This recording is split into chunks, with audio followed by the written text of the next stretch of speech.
bekerja setiap hari.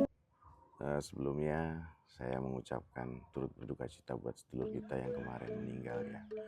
Dan sebenarnya yang perlu kita bicarakan bahwa dimanapun dan apapun alasannya perundungan itu bukan hal yang dibenarkan.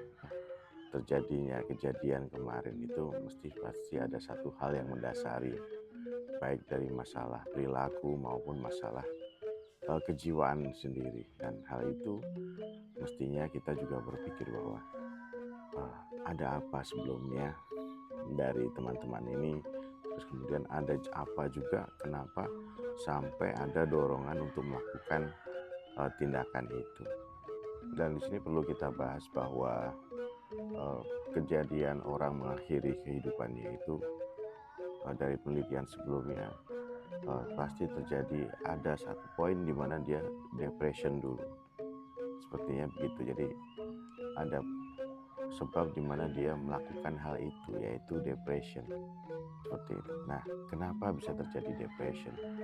Atau ada sebab yang lain, atau ini sudah terjadi lama, terus atau mungkin ada terjadi yang namanya anxiety, dan di mana dia nggak bisa ngomong, nggak bisa mengungkapkan kepada orang lain, dan terlihat baik-baik saja. Dan di sini sedulur kita itu tidak pernah mengungkapin ke orang lain tentunya.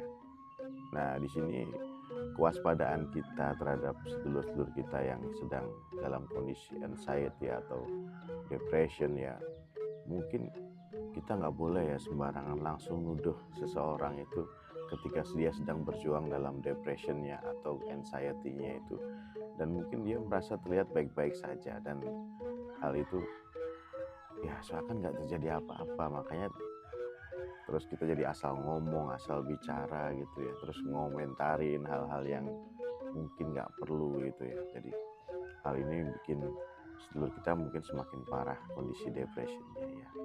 Makanya hati-hati dalam berbicara. Mulutmu harimau, seperti itu. Atau mulutmu harimaumu, dan harimaumu bisa menerkam orang lain juga dan menerkam dirimu sendiri. Gitu sedulurku ya. Berbuat baik, berkata yang baik, dan lakukan hal-hal yang baik. Tetap paras dan gaspol, sehat selalu sedulurku.